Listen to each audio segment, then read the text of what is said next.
ഒരൊറ്റ ചിന്തയുള്ളൂ, നന്നായിട്ടൊന്ന് വിശ്രമിക്കുക. പുരുഷൻ വീട്ടിലേക്ക് വരുന്നത് വിശ്രമിക്കാനാണ്. അയാളുടെ തലയിൽ ഒരൊറ്റ ചിന്തയുള്ളൂ, വിശ്രമിക്കുക. അങ്ങനെ വിശ്രമിക്കാനായിട്ട് വീട്ടിലേക്ക് ഒരു പുരുഷൻ ജോലി കഴിഞ്ഞ് ക്ഷീണിച്ച് വീട്ടിലേക്ക് വരുമ്പോൾ ഒരു ഭാര്യ അയാളോട്, പ്രത്യേകിച്ച് അയാളുടെ വ്യക്തിത്വത്തെ ഇടിച്ചു താഴ്ത്തത്തക്കവണ്ണം എന്തെങ്കിലും സംസാരിച്ചാൽ, നിങ്ങൾ കുടുംബത്തോട് നിങ്ങൾക്ക് സ്നേഹമില്ല, നിങ്ങൾ കുടുംബം നോക്കാത്ത വ്യക്തിയാണ്, നിങ്ങൾ ഇത്രയും നാൾ കിടന്ന് അധ്വാനിച്ചിവിടെ എന്തുണ്ടായി, അല്ലെങ്കിൽ നിങ്ങളെ കൊണ്ടൊന്നിനും കൊള്ളുകയില്ല, ഈ വാക്കുകൾ മുഴുവനും ഒരു പുരുഷന്റെ വ്യക്തിത്വത്തെ മുറിവേൽപ്പിക്കുന്ന വാക്കുകളാണ്. ഇങ്ങനെ ഒരു വാചകം ഒരു സ്ത്രീ ഭർത്താവിനോടെങ്ങാനും പറഞ്ഞാൽ, അത്യന്താധുനികമായൊരു യന്ത്രമുണ്ടെങ്കിൽ ഞാൻ കാണിച്ചു തരാം. ആ പുരുഷന്റെ ശിരസ് തൊട്ട് കാൽപാദം വരെയുള്ള ആ നെർവസ് സിസ്റ്റം മുഴുവനും തളരാൻ തുടങ്ങും. അത് വർഷങ്ങളോളം നിലനിൽക്കും. ആ കുടുംബനാഥന് ഒരിക്കലും ഒരു കുടുംബനാഥൻ എന്ന നിലയിൽ ദൈവം അദ്ദേഹത്തെ ഏൽപ്പിച്ച ശുശ്രൂഷകൾ ചെയ്യുവാൻ അയാൾക്ക് സാധിക്കാതെ വരും. അതിന് നഷ്ടം ആർക്കാണ് എന്ന് ചിന്തിക്കുക. ഒരിക്കലും ഒരു സ്ത്രീയെ ഭർത്താവിന്റെ വ്യക്തിത്വത്തെ ഇടിച്ച് താഴ്ത്തത്തക്കവണ്ണം സംസാരിക്കരുത്. നമുക്ക് കുറ്റങ്ങളും കുറവുകളും പറയാം, പക്ഷെ അയാളുടെ പേഴ്സണാലിറ്റിയെ, അയാളുടെ വ്യക്തിത്വത്തെ ഇടിച്ച് താഴ്ത്തത്തക്കവണ്ണം ഒരു വാചകം പറഞ്ഞാൽ മതി. ഒരു വാചകം വർഷങ്ങളോളം അത് അയാളെ തളർത്തിക്കൊണ്ട് കുടുംബത്തിൽ നിലനിൽക്കും. ഒരു പുരുഷൻ എത്ര വലിയ പ്രഗത്ഭനായാലും ശരി, എത്ര വലിയ മിടുക്കനായാലും ശരി, എത്രയെല്ലാം കഴിവുള്ള വ്യക്തിയായാലും ശരി, ഭാര്യ അയാളെ തളർത്തത്തക്കവണ്ണം സംസാരിച്ചാൽ അയാൾ തളർന്നു പോകും. Price the Lord. Hallelujah, hallelujah, hallelujah, hallelujah, hallelujah, hallelujah. അതുകൊണ്ട് ഭാര്യമാരെ ഒരു കുടുംബനാഥൻ എന്ന നിലയിൽ കുടുംബത്തിന്റെ ഉത്തരവാദിത്തങ്ങൾ നിർവഹിക്കുവാൻ ഒരു ഭർത്താവിനെ ശക്തരാക്കണമെങ്കിൽ ഒരിക്കലും ഇത്തരം വാക്കുകൾ നമ്മുടെ വായിൽ ഒരിക്കലും കടന്നു വരാനായിട്ട് പാടില്ല എന്ന കാര്യം ഞാൻ ഓർമ്മിപ്പിക്കുകയാണ്. Price the Lord. Hallelujah, hallelujah. ഒരിക്കലും ഒരു സഹോദരി എന്നെ കാണാനായിട്ട് വന്നു. അപ്പോൾ ഞാൻ പൗലോസ്ലീഹ കൊരിന്ത്യ ലേഖനത്തിൽ എഴുതിയ ഒരു ആശ്വാസ വചനം അവൾക്ക് പറഞ്ഞു കൊടുത്തു. തുടർന്ന് ഞാൻ അവളോട് പറഞ്ഞു, നിന്റെ കയ്യിരിക്കുന്ന ബൈബിളിൽ നിന്ന് ഈ വചനം എടുത്ത് ഒന്ന് വായിക്കുക എന്ന്. വചനം എടുത്ത് വായിക്കാൻ പറഞ്ഞപ്പോൾ അവൾ എന്റെ നേരെ നോക്കി നിൽക്കുക. ഞാൻ വീണ്ടും പറഞ്ഞു, നീ ബൈബിൾ എടുത്ത് വായിക്കൂ. അപ്പോഴും അവൾ എന്റെ നേരെ നോക്കി നിൽക്കുകയാണ്. ഞാൻ ചോദിച്ചു, എന്താ നീ എടുക്കാത്തത്? ഉടനെ അവള് പറഞ്ഞു, ഈ ബൈബിളിൽ അത് ഇല്ലെന്ന് പറഞ്ഞു. ബൈബിളിൽ ഇല്ലെന്ന്. ഞാൻ പെട്ടെന്ന് അവളെ കയ്യിൽ നിന്ന് പുതിയ നിയമം ഇങ്ങോട്ട് വാങ്ങിച്ചു.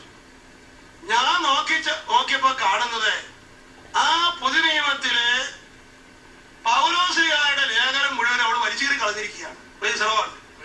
അപ്പൊ ഞാൻ ആ സഹോദരനോട് പറയും, ഇതിന്റെ അകത്ത് പൗലോസ്ലീഹയുടെ ലേഖനമേ കാണുന്നില്ലല്ലോ. ഉടനെ അവള് പറയാ, പൗലോസ്ലീഹയുടെ ലേഖനോ? ഞാനത് വായിക്കുകയല്ല. അതെന്താ? അദ്ദേഹം ഒരു സ്ത്രീ വിദ്വേഷിയാണ്, ഞാൻ ആ ലേഖനം വായിക്കില്ലെന്ന് പറഞ്ഞു. Price the Lord. ഈ പൗലോസ് സ്ത്രീ വിദ്വേഷിയോ? അപ്പൊ ഞാൻ ചോദിച്ചു, അതെന്താ നീ അങ്ങനെ പറഞ്ഞത്? അപ്പോൾ അവള് പറഞ്ഞു, പൗലോസ് എന്താ എഴുതിയത്? പൗലോസ് പറയുന്നു, ഭാര്യയുടെ ശിരസ് ഭർത്താവാണെന്ന്. എന്ന് പറഞ്ഞതിന്റെ അർത്ഥം എന്താ? ഞങ്ങൾക്ക് തലയില്ലെന്നോ? അത് ഒരിക്കലും ഞാൻ അംഗീകരിക്കുകയില്ല. ഭർത്താവിന് മാത്രമേ തലയുള്ളെന്നും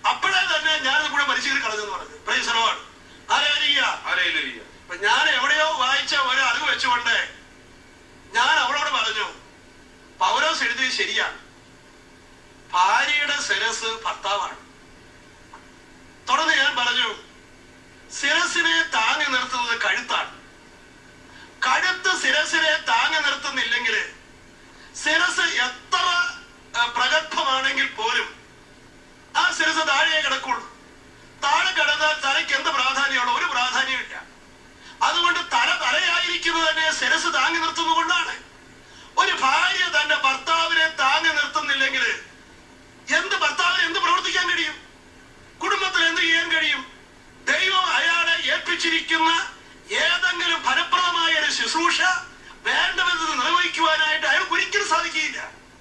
അതുകൊണ്ട് ദൈവം അദ്ദേഹത്തെ ഏൽപ്പിച്ചിരിക്കുന്ന കാര്യങ്ങൾ ഫലപ്രദമായി നിർവഹിക്കാനായിട്ട് അയാൾക്ക് കഴിയണമെങ്കിൽ ഒരു ഭാര്യ ഭർത്താവിനെ പ്രോത്സാഹിപ്പിച്ച് അഭിനന്ദിച്ച് താങ്ങി നിർത്തുവാനുള്ള മനസ്സ് ഭാര്യമാർക്കുണ്ടായിരിക്കണം.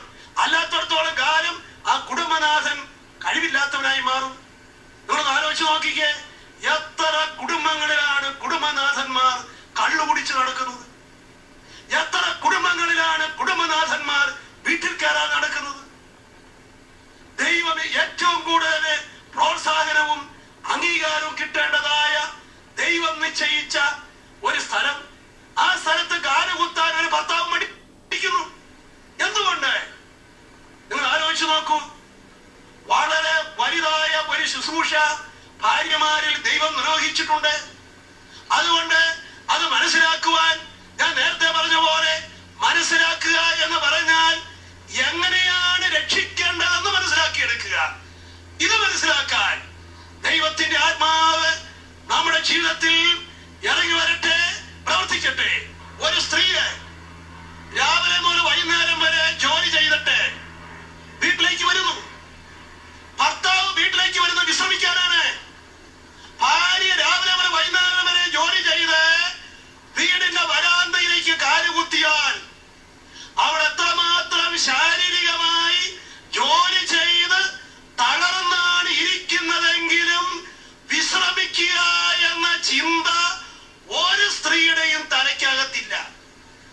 അവൾ വീടിന്റെ വരാന്തയിലേക്ക് കാലുകുത്തി കഴിയുമ്പോൾ വീട്ടിലെ നിരവധിയായ ജോലികളുടെ വലിയ ടെൻഷൻ അവളുടെ തലയ്ക്കകത്ത് ഉയരുകയായി.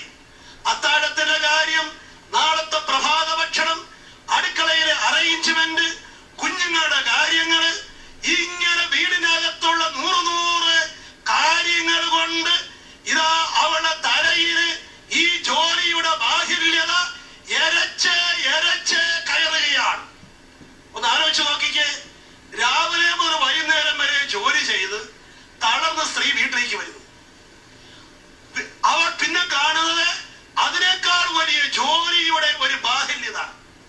അപ്പൊ എത്രമാത്രം ടെൻഷനുള്ള ഒരു സ്ത്രീയോടാണ് ഒരു ഭർത്താവ് ഇടപെടുന്നത് എന്ന സാമാന്യ ബോധം ഒരു പുരുഷന് ഉണ്ടായിരിക്കേണ്ടതാണ്. പ്രിയപ്പെട്ടവരെയും, ഞാൻ ഒരിക്കലും ഇങ്ങനെ പറഞ്ഞ് പ്രസംഗിച്ചപ്പോ ഒരു ഭർത്താവ് വന്ന് എന്നോട് പറഞ്ഞു, അച്ഛൻ ഈ പറയുന്ന ടെൻഷൻ ഒന്നും അവർക്കില്ല. ഞാൻ ചോദിച്ചാ അതെന്താ? ഇപ്പൊ എന്നെ അച്ഛാ പെട്ടെന്നൊക്കെ ചൂടാകുന്ന സാധനങ്ങളൊക്കെ ഉണ്ട്, അതൊക്കെ അവർ 5 മിനിറ്റോട് കാര്യം നിർത്തും. ഞാനൊരിക്കലും ഒരു വീടിന്റെ വരാന്തയിൽ നിൽക്കുകയാണ്. കുടുംബനായിക രാവിലെ എങ്ങോ പോയതാണ്. കുടുംബനാഥൻ ഉച്ചയ്ക്കുള്ള ചോറൊക്കെ തയ്യാറാക്കി, കറിയും തയ്യാറാക്കി, അതെല്ലാം കൂടെ ഊണുമേശയുടെ പുറത്ത് കൊണ്ടുവന്ന് വെച്ചു. വിളമ്പിക്കടിക്കാനുള്ള പാത്രവും കഴുകി വെച്ചു. ഇത്രയും കഴിഞ്ഞപ്പോൾ ഭാര്യ വരികയാണ്. വന്ന ഉടനെ തന്നെ ഭാര്യ ഭർത്താവിനോട് ചോദിച്ചു, വല്ലതും ഉണ്ടാക്കിയിട്ടുണ്ടോ എന്ന് ചോദിച്ചു. ഭർത്താവ് പറഞ്ഞു, നീ പേടിക്കണ്ട, ഞാനെല്ലാം ശരിയാക്കിയിട്ടുണ്ട്. ഉടനെ അവള് പറഞ്ഞിരുന്നറിയാം, ഉവ്വ എന്ന് പറഞ്ഞിട്ട് നേരെ അവള് ഊട്ടുമുറിയിലേക്ക് കയറി. നോക്കിയപ്പോ എല്ലാം മേശപ്പുറത്തിരിപ്പുണ്ട്. ഒരു നോട്ടം നോക്കിയിട്ട് അവൾ ഇങ്ങനെ പറഞ്ഞു, ഇങ്ങനെയാണോ കൊണ്ടുവന്ന് വെക്കുന്നതെന്ന് ചോദിച്ചിട്ട് അവൾ എന്താണെന്നറിയാമോ, ചോറും പാത്രം എടുത്ത് അപ്പുറത്തോട്ട് വെച്ചു, കറിപ്പാത്രം എടുത്ത് ഇപ്പുറത്തോട്ട് വെച്ചു. ഇതാണ് ആകപ്പാടെ ചെയ്തത്. കേട്ട് കഴിഞ്ഞാൽ ഇവിടെ മുഴുവനും കുളമാക്കി എന്ന് തോന്നിപ്പോകും. കാര്യം എന്താന്ന് ചോദിച്ചു കഴിഞ്ഞാല്, നമ്മുടെ ഈ മലയാളക്കരയിലെ സ്ത്രീകളെ സംബന്ധിച്ചിടത്തോളം ഭർത്താവല്ല ആരെല്ലാം അടുക്കളയിൽ സഹായിച്ചാലും അവരുടെ മനസ്സിലൊരു ചിന്തയുണ്ട്, എന്റെ കൈ അവിടെ ഒന്ന് ചെല്ലുന്നില്ലെങ്കിൽ ഇത് മുഴുവനും താറുമാറാണ്.